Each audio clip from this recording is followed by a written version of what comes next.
অনেকের মতে প্রেম মানেই কষ্ট, জ্বালা, যন্ত্রণা। প্রেম করে নিঃস্ব হয়েছেন অনেকে।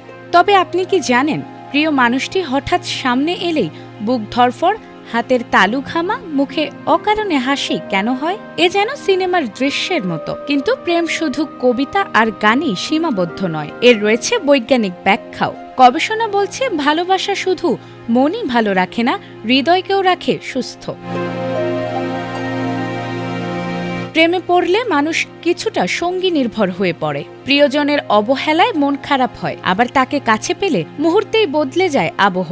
তবে প্রেমের প্রভাব কেবল আবেগে সীমাবদ্ধ নয়, বরং এটি শারীরিক স্বাস্থ্যের উপরও ইতিবাচক প্রভাব ফেলে বলে জানিয়েছে একাধিক গবেষণা। 2019 সালে সাইকোফিজিওলজিক্যাল জার্নালে প্রকাশিত এক গবেষণায় দেখা গেছে, কঠিন পরিস্থিতিতে প্রিয় মানুষের কথা ভাবলেও রক্তচাপ স্বাভাবিক হতে পারে।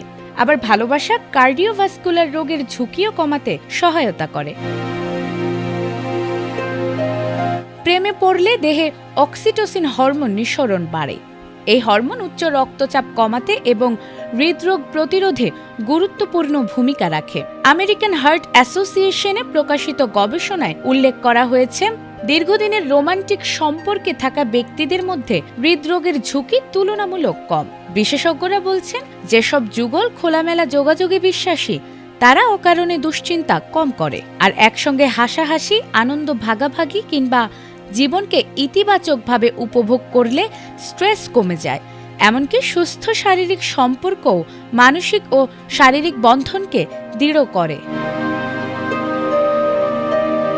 তবে সম্পর্ক যদি হয় অবহেলা, অপমান ও মানসিক চাপে ভরা, তবে তা স্বাস্থ্যের জন্য ক্ষতিকর। টক্সিক সম্পর্ক হৃদযন্ত্রের ওপর নেতিবাচক প্রভাব ফেলতে পারে। অর্থাৎ একটি সম্মানপূর্ণ ও ভালোবাসাপূর্ণ সম্পর্ক শুধু মন নয়, হৃদয়কেও রাখে সুস্থ। তাই ভালোবাসা কেবল আবেগ নয়, এটি হতে পারে সুস্থ জীবনেরও এক গুরুত্বপূর্ণ উপাদান। নাজমুন নাহার জান্নাত, এটিএন বাংলা।